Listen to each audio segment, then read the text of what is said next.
بسم اللہ الرحمن الرحیم۔ سورہ بقرہ کا رکوع نمبر 29 یعنی 29 اور دوسرے پارے کا رکوع نمبر 13 یہ چل رہا تھا، اور اس رکوع کا لفظی ترجمہ بھی ہو گیا اور اس کی مختصر گرامر بھی ہو گئی ہے، اور اب اس رکوع کی تفسیر بیان ہو رہی تھی۔ تو اس میں جو پہلی آیت تھی الطلاق مرتان، اس آیت کا جو پہلا حصہ ہے اس کی تفسیر بیان کر چکا ہوں۔ دوسرے نمبر پہ جو ہماری تفسیر چل رہی تھی وہ خلا سے متعلق جو آیتیں ہیں ان کی تفسیر چل رہی تھی کہ اللہ نے فرمایا کہ طلاق دینے کے بعد لا یحل لکم ان تأخذوا مما آتیتموہن شیئا، تمہارے لیے حلال نہیں ہے کہ زوجہ کو جو کچھ تم نے دیا ہے اس میں سے کچھ بھی واپس لے لو۔ یعنی مرد نے اگر طلاق دی ہے، عورت کی طرف سے مطالبہ نہیں تھا، تو مرد کے لیے اپنے دیے ہوئے مال میں سے کچھ بھی واپس لینا جائز نہیں ہے۔ یہ بیان یہاں تک چلا تھا۔ ہاں، اللہ نے فرمایا ایک صورت میں مرد کے لیے رقم لینا جائز ہے۔ وہ صورت کیا بیان ہو رہی ہے؟ الا ان یخافا اللہ یقیما حدود اللہ، کہ دونوں کو خوف ہو کہ یہ دونوں اللہ کی حدود پر قائم نہیں رہ سکتے۔ فإن خفتم، پس تمہیں اگر خوف ہے، تمہیں سے مراد کس کو خطاب ہو رہا ہے؟ حکمرانوں کو، عدالتوں کو، یا عدالت کام نہ کرے تو بھی قوم کے جو با اثر لوگ ہیں ان کو خطاب ہو رہا ہے کہ اگر تمہیں خطرہ ہو اللہ یقیما حدود اللہ، کہ یہ دونوں اللہ کی حدود پر قائم نہیں رہ سکتے، فلا جناح علیہما، تو میاں اور بیوی دونوں پہ کوئی حرج نہیں ہے، فی ما، اس رقم کے بارے میں، افتدت بھی، جس رقم دے کر، بھی یعنی جس رقم کے ذریعے عورت فدیہ دے کے اپنی جان چھڑائے، یعنی مرد سے طلاق لے لے۔ اس کو خلع کہا جاتا ہے۔ خلع کا جو عربی میں لفظی معنی ہے نا، کسی چیز کو اتار پھینکنا۔ جیسے سورہ طٰہٰ کے پہلے رکوع میں آپ پڑھیں گے، اللہ تعالیٰ نے حضرت موسیٰ علیہ السلام کو جب کوہ طور پہ بلایا تو حضرت موسیٰ سے فرمایا فَخْلَعْ نَعْلَيْكَ، اپنے جوتوں کو اتار دیجئے۔ اخلع، خلع یخلع خلعا، اخلع، اپنے جوتوں کو، نعل چپل کو کہتے ہیں، اپنے دونوں چپلوں کو اتار دیں۔ اِنَّكَ بِالْوَادِ الْمُقَدَّسِ طُوَىٰ، اس لیے کہ آپ ایک مقدس وادی میں ہیں جس کا نام طویٰ ہے، جہاں سے اللہ تعالیٰ ہم کلام ہوئے تھے۔ تو خلع کا معنی کسی چیز کو اتار پھینکنا۔ تو عورت گویا نکاح کی جو قید ہے نا، جو نکاح کے جو اس میں بندھن میں تھی، وہ اتار پھینکتی ہے اور اپنے شوہر سے مطالبہ کرتی ہے کہ مجھے اس نکاح کے بندھن سے نکال دو۔ تو اس میں جو میں تفسیر بیان کر رہا تھا، پہلی بات میں نے یہ بیان کی تھی پچھلے ایپیسوڈ میں کہ خلا ایک ایگریمنٹ ہے۔ بخاری کی حدیث سے بھی پتہ چلتا ہے، بخاری اور مسلم کی، کہ جمیلہ بنت ثابت رضی اللہ تعالی عنہا کو نبی صلی اللہ علیہ وسلم نے بلایا، انہوں نے اپنے شوہر سے ڈیورس کا، طلاق کا مطالبہ کیا کہ مجھے اپنے شوہر نہیں پسند ہیں، میں ان سے علیحدگی چاہتی ہوں۔ تو آپ صلی اللہ علیہ وسلم نے ان کے شوہر کو، حضرت ثابت رضی اللہ تعالیٰ عنہ کو بلایا اور فرمایا کہ باغ لے لو اور ان کو ڈیورس دے دو، یعنی اپنا مال واپس لے لو جو تم نے مہر دیا ہے۔ تو حضرت جمیلہ نے فرمایا کہ اگر ان کو اور زیادہ پیسے چاہیے تو جو انہوں نے مجھے مہر دیا تھا اس سے بھی زیادہ میں واپس کرنے کے لیے تیار ہوں، لیکن مجھے طلاق ہر قیمت پہ چاہیے۔ تو آپ صلی اللہ علیہ وسلم نے یہ پیشکش رکھی تھی ان کے شوہر کے سامنے، حضرت ثابت رضی اللہ تعالیٰ عنہ کے سامنے۔ انہوں نے فرمایا کہ نہیں، مجھے مزید کچھ بھی نہیں چاہیے، مجھے صرف میرا باغ واپس کر دیں جو میں نے مہر کے طور پہ دیا تھا۔ پہلے مہر بھی بڑی بڑی رقمیں ہوا کرتی تھی۔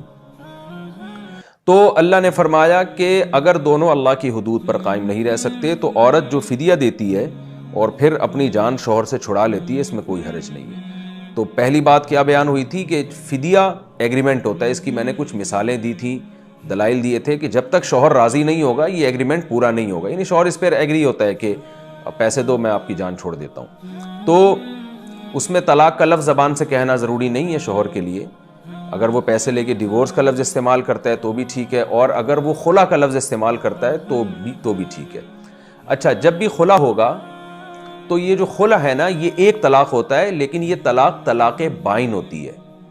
بائن اصل میں اس طلاق کو کہتے ہیں جس سے نکاح فوراً ٹوٹ جائے، جس میں مرد کو رجوع کا حق حاصل نہ ہو۔ کیونکہ آپ نے دیکھا کہ پہلے جو طلاق کا تذکرہ قرآن میں اس رکوع میں ہوا ہے، الطلاق مرتان، کہ طلاق 2 مرتبہ ہے، اس کے بعد مرد کو اختیار ہے، چاہے تو روک لے، یعنی رجوع کر کے روک سکتا ہے، چاہے تو رجوع نہ کرے اور چھوڑ دے بیوی کو، یعنی عدت کے بعد وہ جہاں چاہے نکاح کرے۔ تو اس میں مرد کو یہ حق حاصل ہے، 1 طلاق کے بعد بھی، 2 طلاق کے بعد بھی۔ لیکن اگر یہ ایک طلاق رجعی نہیں ہے، اس کو رجعی کہتے ہیں جو صریح الفاظ سے جب طلاق دی، یعنی جیسے انگلش میں ڈیورس صریح لفظ ہے، تو اس سے جب بھی طلاق دی جائے گی تو طلاق رجعی ہوتی ہے عام طور پہ، تو اس میں حکم یہ ہے کہ مرد رجوع کر سکتا ہے۔ لیکن اگر یہ طلاق خلا کے ذریعے ہوئی ہے، یعنی مال کے ذریعے ہوئی ہے، تو پھر یہ ایک طلاق ہوگی مگر مرد کو رجوع کا حق نہیں ہوگا، اس لیے کہ اس کنڈیشن میں بھی مرد کو اگر رجوع کا حق دیا جائے تو پھر فائدہ نہیں ہے نا، مرد کے پاس پیسے بھی آ گئے اور عورت کی جان بھی نہیں چھوٹے گی پھر تو اس لیے شریعت نے جو پیسوں کے عوض میں طلاق ہوتی ہے جس کو خلا کہا جاتا ہے، اس کو ایک طلاق تو مانا ہے، مگر یہ ایک طلاق طلاق بائن کہلاتی ہے۔ بائن وہ طلاق ہے جو رجعی نہ ہو، یعنی جس میں رجوع کا حق حاصل نہ ہو۔ طلاق کی نا ٹوٹل 3 قسمیں ہوتی ہیں، ایک طلاق رجعی، ایک طلاق بائن اور ایک طلاق مغلظہ۔ مغلظہ کا مطلب غلیظ، سخت طلاق۔ تو طلاق رجعی وہ ہوتی ہے کہ صریح لفظوں میں آپ نے 1 یا 2 طلاقیں دیں، اس میں مرد کو رجوع کا حق حاصل ہے، اس کو طلاق رجعی کہتے ہیں۔ بائن یہ ہوتی ہے کہ آپ نے 1 یا 2 طلاقیں دیں لیکن ان الفاظ سے دی ہیں کہ اس میں آپ کو رجوع کا حق حاصل نہیں ہے۔ خوب اچھی طرح یہ مسئلہ سمجھ لیں، ان الفاظ سے دیے کہ رجوع کا آپ کو حق حاصل نہیں ہے۔ وہ الفاظ کیا ہیں؟ کنایہ کے الفاظ۔ جیسے کوئی بیوی سے کہتا ہے تم مجھ پر حرام ہو، تو یہ کنایہ کے الفاظ ہیں، اگرچہ آج کل یہ صریح بن چکے ہیں، یعنی آج کل عرف میں جب بیوی کو کوئی یہ کہتا ہے نا کہ تم مجھ پر حرام ہو تو اس سے طلاق ہی مراد ہوتی ہے، اس میں نیت کی اب ضرورت نہیں ہے۔ لیکن حرام کے لفظ میں چونکہ شدت ہے، حرام بہت گاڑا لفظ ہے، تو اس لیے اس سے بھی ایک طلاق ہوتی ہے مگر بائن ہوتی ہے۔ تو اسی طرح کوئی بیوی سے کہہ دیتا ہے کہ میری طرف سے تم فارغ ہو، اور فارغ میں اس کی نیت یہ ہوتی ہے کہ میں نکاح ختم کر رہا ہوں، تو طلاق تو ایک ہی ہوگی مگر وہ بائن ہوگی، کیونکہ فارغ کا مطلب بالکل ہر چیز سے فارغ، مجھے رجوع کا بھی گویا حق حاصل نہیں ہے گویا۔ تو یہ الفاظ آپ نے ایسے استعمال کیے ہیں جس سے مکمل فارغ ہو جائے گی وہ، یعنی ایک طلاق ہوگی مگر وہ بائن طلاق ہوگی، اس سے نکاح ختم ہو جائے گا۔ اور طلاق کی تیسری قسم ہے طلاق مغلظہ۔ مغلظہ کا مطلب شدید، سخت طلاق۔ وہ 3 طلاقوں کو کہتے ہیں کہ کیا مطلب؟ ایک طلاق اگر بائن تھی یا 2 طلاقیں تھیں تو اس میں نکاح تو ختم ہو جاتا ہے، لیکن میاں بیوی جب چاہیں دوبارہ نکاح کر سکتے ہیں۔ لیکن اگر 3 طلاقیں واقع ہو جاتی ہیں تو اس کو طلاق مغلظہ کہتے ہیں۔ مغلظہ کا مطلب نکاح بھی ٹوٹ گیا اور اب دوبارہ نکاح بھی نہیں ہو سکتا، جب تک کہ عدت گزارنے کے بعد یہ عورت کسی اور مرد سے نکاح نہیں کر لیتی، وہ مرد ہم بستری بھی کرے، پھر اگر وہ مرد اس عورت کو چھوڑ دیتا ہے تو پھر اس کی بھی عدت گزارے، پھر اس کے بعد جہاں چاہے نکاح کرے، پہلے والے سے بھی کر سکتی ہے اور کسی دوسرے سے بھی کر سکتی ہے۔ یہ 3 طلاقوں کو مغلظہ کہا جاتا ہے، یہ خوب سمجھ لیں۔ تو اسی طرح یہ جو خلا کے ذریعے طلاق ہوتی یہ ایک ہے مگر یہ بھی بائن ہوتی ہے، کیونکہ اگر اس کو بائن نہیں مانا جائے گا تو پھر عورت کو مقصد حاصل نہیں ہوگا۔ خلا کا مطلب ہی اتار پھینکنا، نکاح کی قید سے آزاد ہو جانا، تو وہ نکاح کی قید سے آزاد نہیں ہوتی۔ تو یہ خوب سمجھ لیں اچھی طرح سے۔ تو اس میں نے 2 مسئلے بیان کر دیے تفسیر میں، ایک ایگریمنٹ ضروری ہے دونوں طرف سے، اور دوسرا یہ ایک طلاق ہوگی مگر بائن طلاق ہوگی۔ آئندہ اگر ان دونوں میں نکاح ہوتا ہے نا تو مرد کو 2 طلاقوں کا اختیار رہے گا، یاد رکھیں، پھر 3 کا نہیں ہوتا، پھر 2 طلاقوں کا اختیار ہوتا ہے۔